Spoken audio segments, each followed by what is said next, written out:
Hello warriors, स्वागत है आप सभी का आपके अपने यूट्यूब चैनल जी दरोगा जी में। देखिए अभी हमारे साथ अमित तिवारी सर मौजूद हैं। मैं अभी जस्ट गर्दनी बाग मैदान से आया हूं जहां आप लोगों का रनिंग चल रहा है और जो भी वहां प्रॉब्लम खड़ी हो रही है सारी चीजें सर से डिस्कस करते हैं। सर स्वागत है आपका हमारे चैनल। बहुत बहुत धन्यवाद सर एक कुछ बच्चे निकले एनसीएल ईडब्ल्यूएस वाले, और जब उन्होंने डीवी करवा कर निकला तो उनके द्वारा बताया जा रहा है कि उनका जो एनसीएल वाला प्रॉब्लम है वो उन्होंने 2024 का दिया था नवंबर का, ठीक है सर, तो वो पेंडिंग में डाला जा रहा है। सर इसका क्या मतलब है, पेंडिंग में क्यों डाला जा रहा है? देखिए, पेंडिंग में डाला जा रहा है उससे कोई फर्क नहीं पड़ता, क्योंकि आयोग में हम लोग भी बात किए और हम खुद भी बात किए तो बोले कि आयोग वाले से बोले कि वो तो वेबसाइट पर नोटिस आ गया है, आप लोगों को चिंता करने की जरूरत नहीं है, वो सब क्लियर हो जाएगा डॉक्यूमेंट्स में।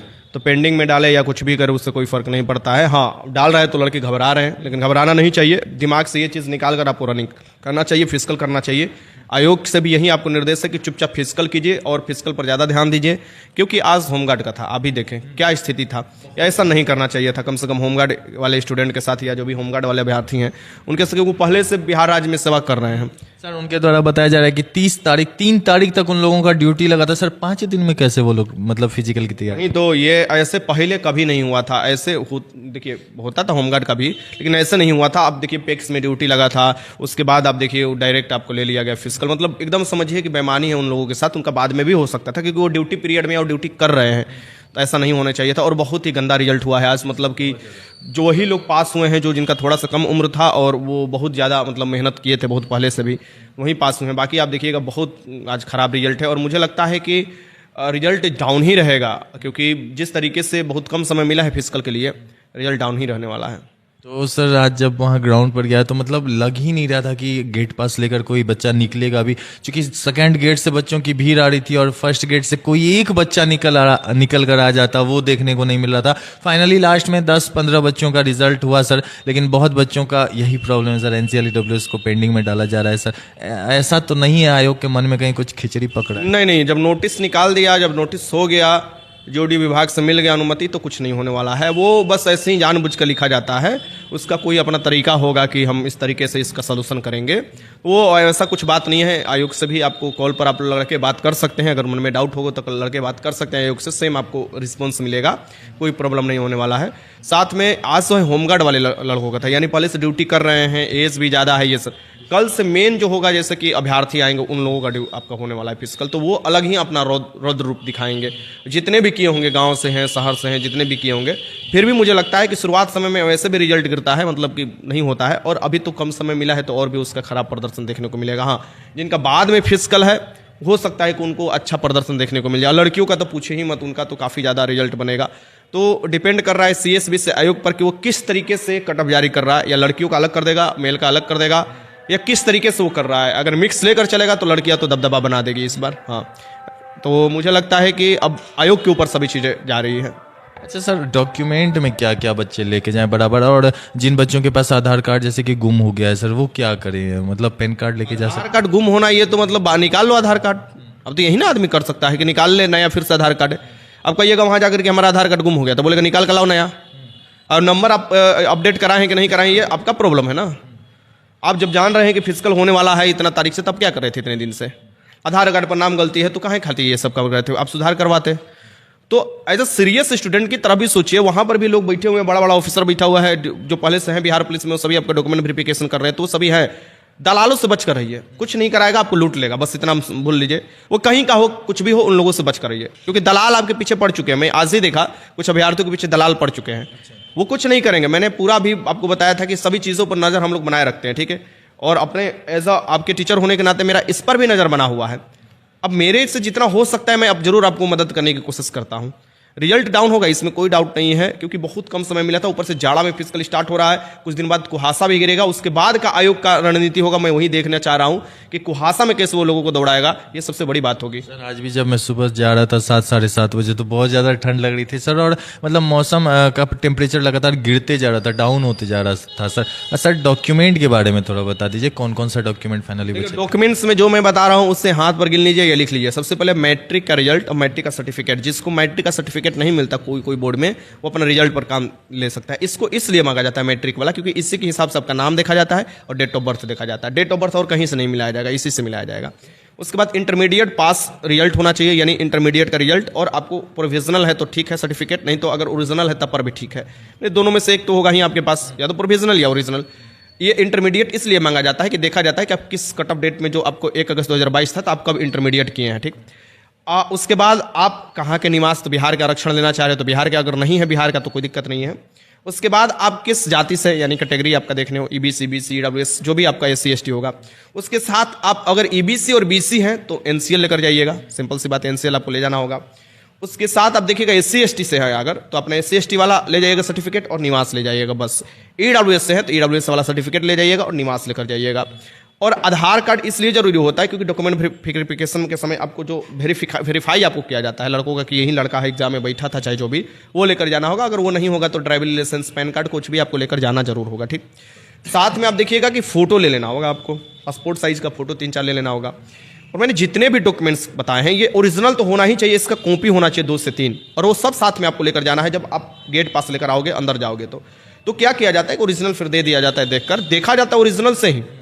आपका जो कॉपी होता है उस पर आप नीचे साइन अपना कर दोगे, हर एक जो होगा एक, हाँ, अटेस्टेड कर आपको साइन कर देना होगा। तो ये ध्यान में रखना चाहिए कि अपने से वेरीफाई आप कर देते हैं कि हम सही तरीके से, हम सही अपना जानकारी दे रहे हैं, ये सब। अब सवाल ये भी है कि इतना तो डॉक्यूमेंट्स हो गया, सभी के लिए सेम डॉक्यूमेंट्स है। अगर विवाहित है, मतलब एनसीएल विवाहित है, बीसी वाली, तो पिता के नाम से एनसीएल जो भी आपका बनेगा, मतलब सब चीज पिता के नाम से बनेगा। अगर ईडब्ल्यूएस वाली है, अगर विवाहित है, चल गई हस्बैंड के साथ रह रही है, तो आप क्या कीजिएगा कि हस्बैंड के नाम पर ईडब्ल्यूएस बनवाइएगा, लेकिन निवास पिता के नाम पर बनवाइएगा। ये सब आपको चाहिए। मुझे लगता है कि हर एक मैंने डॉक्यूमेंट्स बता दिया, इससे अधिक कोई डॉक्यूमेंट्स नहीं मांगता है। अच्छा सर, मैट्रिक का जिनका कुछ एक बच्चे ने मैसेज किया था सर कि उसका सर्टिफिकेट गुम हो गया, तो प्रोविजनल से काम हो जाएगा मैट्रिक के? प्रोविजनल गुम हो गया तो निकालो ना, जाकर बोर्ड में निकाले होगे, डेट बदल गया होगा, उससे कोई फर्क नहीं पड़ता, बोल देना मेरा गुम हो गया था। आपके सीरियल नंबर में कुछ त्रुटि हो गया, कोई फर्क नहीं पड़ता, जेन्युइन स्टूडेंट आपको होना चाहिए, ठीक। आपकी गलती किस में नहीं होना चाहिए जिससे बाहर आप हो सकते हैं? सबसे पहले जेंडर में, यानी मेल को फीमेल, फीमेल को मेल कर दिए तो सबसे ही समझ में आ जाएगा, फिजिकल के अंदर ही नहीं जाने देगा। सेकेंड, डेट ऑफ बर्थ में। थर्ड, आपका कैटेगरी में। और चौथा, आपके नाम में गलत नहीं होना चाहिए, जो भी है। बाकी और जो छोटा मोटा, अब बाकी आप देखिएगा सर्टिफिकेट जो आप लेकर जाते हैं आरक्षण के लिए, वो होना चाहिए आपके पास, नहीं होगा तो दिक्कत हो जाएगा। बाकी जो छोटे मोटे गलती होती है, मामा के नाम में, पिता, थाना, गांव, ये सब जो होता है, सीरियल नंबर, ये सब होता है, ये सब मैनेज कर लेता है लोग, समझ आता है कि जेन्युइन स्टूडेंट है, फॉर्म भरते समय थोड़ा सा त्रुटि हो गया है। बाकी ये सभी चीज़ सही होना चाहिए, जो मैंने बताया कि जिसके चलते कैटेगरी प्रभावित होता है, जिसके चलते आपको कट ऑफ प्रभावित होता है, वो चीज़ आपको बहुत जरूरी होता है, सही होना। और डॉक्यूमेंट्स में किसी को कोई बोलता है एफिडेविट लेकर चल जाना, एफिडेविट नहीं करता। एफिडेविट का तो मैं पहले बहुत बताया था, लेकिन एफिडेविट के कोई, वो बोलता है कि एफिडेविट लेकर हम क्या करेंगे? अब हमके सामने डेट ऑफ बर्थ गलत कर लिए हो और आप एफिडेविट लगा कर ला रहे हो, तो क्या हम डेट ऑफ बर्थ सही कर लेंगे आपका? नहीं करेंगे सही। ऐसे होता तो हम एडिट वाला, चाहे ऐसे होता तो हम क्यों ये कहते कि रजिस्ट्रेशन रद्द कर फिर से फॉर्म भरिए जब गलत हो जाता है। तो ये नहीं मानता है, ये बस कहने कहानी की बात है।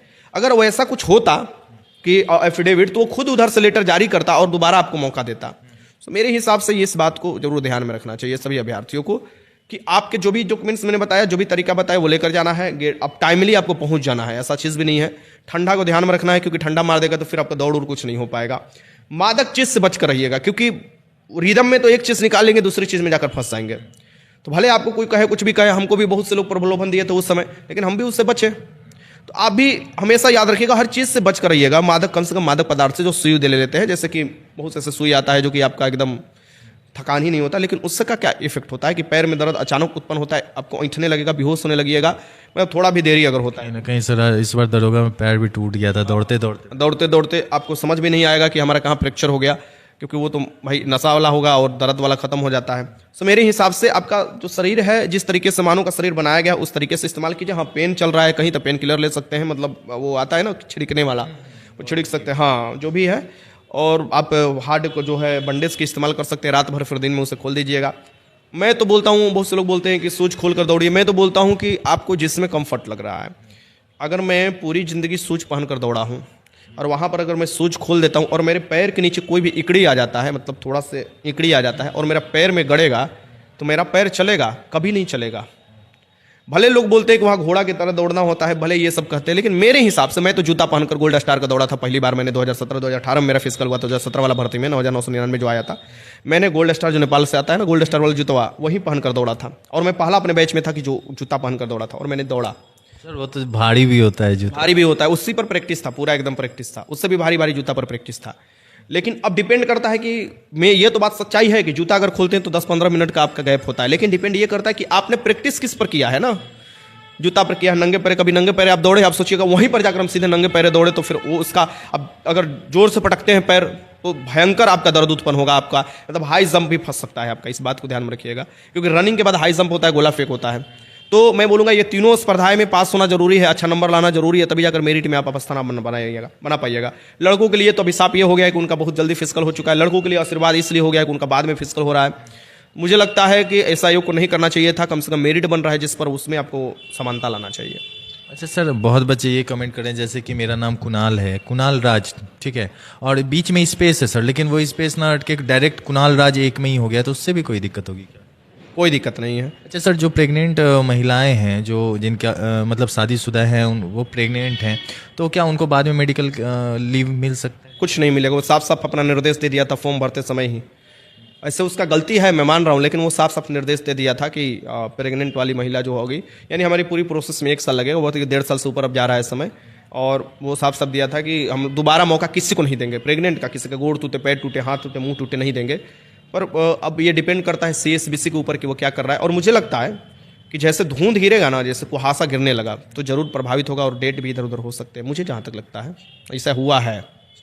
अच्छा सर, एक बार और, जो पेंडिंग में डाल रहा है उनको चिंता करने की कोई जरूरत? चिंता नहीं करने की जरूरत है, कल फोन लगाकर आप आयोग खुद ही बात कर सकते हैं, कोई चिंता करने की जरूरत नहीं। आयोग से जो आश्वासन मिला उसी पर हम लोग भी हैं, नोटिस आपका आयोग पर पड़ा हुआ है, और समान प्रशासन विभाग आपके साथ बेइंसाफी नहीं करेगा, वो जान रहा है कि ये लड़के लड़े हैं, लड़कियां लड़ी हैं। सो ये अफवाहों के चक्कर में मत रहिएगा, लोग बहुत से लोग कमेंट करेंगे, कुछ भी करेंगे, उससे कोई फर्क नहीं पड़ता है। आपके जो गाइडेंस मिला है, आपको जो नोटिस मिला, उसको ध्यान में रखते हुए आगे प्रोसेस रखिए। और यहाँ तो पास ही होना मुश्किल है, छाटेगा किसको, पहले पास ही बहुत कम लोग हो रहे हैं, और आगे भी आप देखिएगा कि 4 लड़कों में 1 लड़कों को उठाना है, क्योंकि 5वां लड़का तो पहले ही हथियार डाल चुका है, बहुत से लड़का लड़की फिजिकल कर ही नहीं रहा है।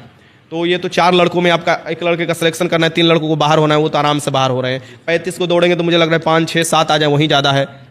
सच बता रहे हैं आपको, देखिएगा कल तो आप रहिएगा ना सुबह से ग्राउंड में, आप तो बने रह रहे हैं सुबह से ग्राउंड, ये अच्छी बात है कि आप बने रहिए, कम से कम 2-3-4 बजे तक बने रहिए, और डेली दिखाइए रिव्यू कि आपको कैसे लड़के पास हो रहे हैं, डेली दिखाइए जब तक फिजिकल हो रहा है, कि लड़के समझे बूझे, और जो डाउट है उसे पूछिए, और टीचर से पूछिए, हम लोगों से पूछिए, कुछ भी है कॉल लगाकर उसी समय पूछ लीजिए, जब भी दिक्कत होता है तो हम लोग अपना क्लियर करते हैं। या आयोग में जाकर भी पूछ सकते हैं, आयोग जैसे कॉल लगाकर भी पूछ सकते हैं, कि लड़कों के दिमाग में डाउट तनिक भी नहीं होना चाहिए। लड़के अगर कोई डाउट आपका मन में बोल रहा है, सीधे आयोग लगाओ, फोन कर पूछ सकते हो, मेरे कहने से मत रहो, आपको डायरेक्ट नंबर मिलेगा और वहीं से फोन कर पूछ लो। सर आप आयोग बात किए तो क्या बोला गया? मेरे भी आयोग में सेम बात बोला गया, कोई दिक्कत नहीं होगा, और मैं तो रिकॉर्डिंग भी रखा हूँ, तो कोई दिक्कत नहीं होगा आपका, और जो दे दिया वो दे दिया, आप दिक्कत किस लिए होगा, कोई दिक्कत नहीं है। बहुत बहुत धन्यवाद। धन्यवाद आपको भी। तो चलिए, जैसा कि सर की बात हुई है, सर बात किए हैं, तो वहाँ से बस यही बोला गया है कि जो नोटिस निकला है उसी के अकॉर्डिंग होगा, वो बस इसलिए लिया जा रहा है कि हाँ, देखना चाह रहा है कि कितने बच्चों को क्या प्रॉब्लम है। कोई प्रॉब्लम नहीं है, आप लोग मन लगाकर फिजिकल कीजिए। वीडियो अच्छी लगी तो वीडियो को लाइक कीजिएगा और चैनल सब्सक्राइब कर लीजिएगा। धन्यवाद।